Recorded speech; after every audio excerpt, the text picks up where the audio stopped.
In the case of Maine, he wants a defiant state because he wants to make an example out of that state. And based on the Education Department's response just this afternoon, hours after that exchange between him and Governor Mills, he's going to get to do just that. I think if you asked anybody, take out how they feel about Trump about this, it's a crazy idea. You are a libertarian. I'm an independent, so I can look at this and I can tell you. The WHGA said nothing. They said that they were taking basically a stance where they weren't going to get involved. People who were working in the energy sector, that in order to implement the Green New Deal, they would just have to learn to code. I think when we talk about this in the political sphere, it should be very important for people who might be in the so-called pro-natalist camp.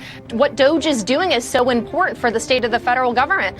Another 76% agree with Trump that eliminating this sort of waste of taxpayer dollars is important to the Trump agenda. You can take executive action to get the government out of the way when it comes to fossil fuel production and energy independence. Cutting foreign aid, cutting spending is really popular. And so all Democrats really have right now is to go after Elon Musk personally.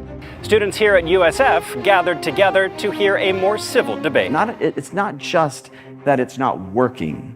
It's working backwards and hurting us in the progress that we have made. Even though you may disagree at moments, you can also agree at some times as well.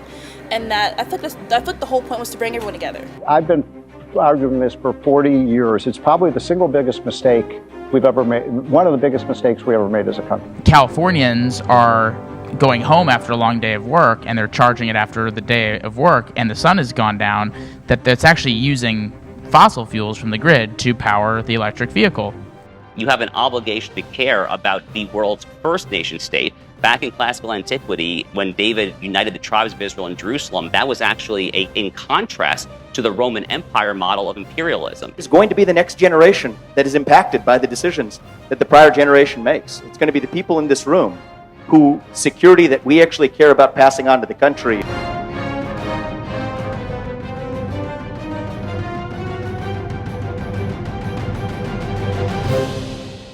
I feel like it's a perfect opportunity to actually listen about ideas in a true, authentic manner, where sometimes the rest of the conservative movement gets lost in facts.